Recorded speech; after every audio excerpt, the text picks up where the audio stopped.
Good morning, teacher, and good morning, classmates. I hope that you're pretty good today.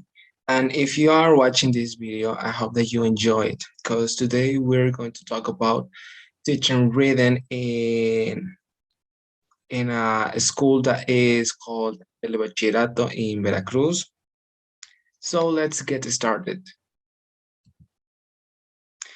Well, as you can see, here we have a mind map, like a mind map, and here are some keywords that will help me to explain you some of the factors in the reading skills, okay?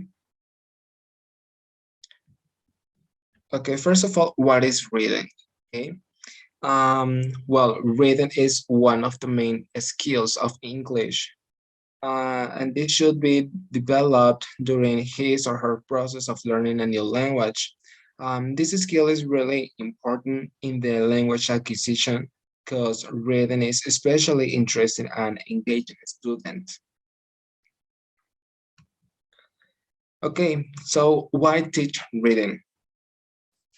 First of all, reading provides some good models of English writing and also provide opportunities to study language, vocabulary, and grammar.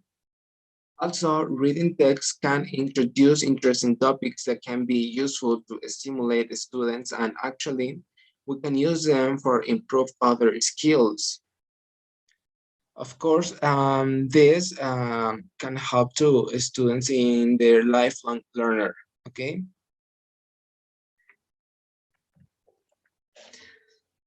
And well, what kind of reading should the students do? Okay, we think that all depends on the level of English of the students and the age of them. For children, would be excellent to use fables or short stories to engage students. And in the situation of teenagers and adults, we recommend to use interesting books or short stories, or actually give the students the opportunity to choose their own books. So they will be interested in reading that books. And well, what reading skills should acquire? Okay, the students need to be able to examine the text, comprehend the reading and understanding. So this will be useful to pause it and report what they read with their teacher. Okay. And well, what is the role of vocabulary, grammar, and pronunciation in developing reading? First of all, the aim of vocabulary, grammar, and developing reading is to make the students able to write. Besides, make the students able to discuss, imagine, and explain why they read. So basically, with these soft skills of English, the students will be able to do all these major skills. And well, what are the principles behind the teaching of reading? And here we have one of the main principles that I think is the most important, and it is to engage students with what they are reading, because sometimes we as a teacher know that students only read for read. They are not comprehending what they are reading, and they are not interested in the lecture. So what this principle try to transmit to us is that we need to engage students in reading so they will be able to understand uh, what is the reading about. And well, what reading activities do you suggest to a students population you have been assigned to? Well, in my case, I was assigned to a population that in Veracruz, there are some schools that are called Telebachillerato. And if you are a teacher that are teaching English in this kind of a school, probably you know that this kind of school are really far from the cities, and sometimes the students don't have the opportunity to have access to a great wide of books. So um, basically, one of the main reasons why this school kind of difficult to teach English is because they don't have the opportunity to travel to the city. And the second one is for a socioeconomic aspect, in which maybe the students or the families doesn't have the facility to get the books.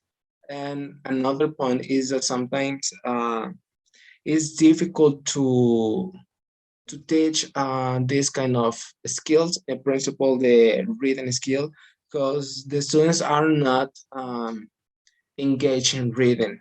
Maybe due to they don't like to read, or maybe because their family are not interested in reading, or these kind of aspects.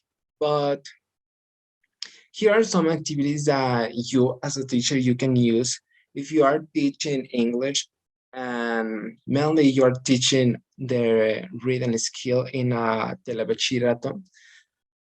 So first of all, outdoor reading activities. Well, in this kind of activity, I recommend you to make students get in teams, and then you can give them some different books, so you can ask to the students to talk about what they read in their teams, and then you can ask to the students to report you what they read. So this is a great activity that I recommend you, and mainly in the outdoor.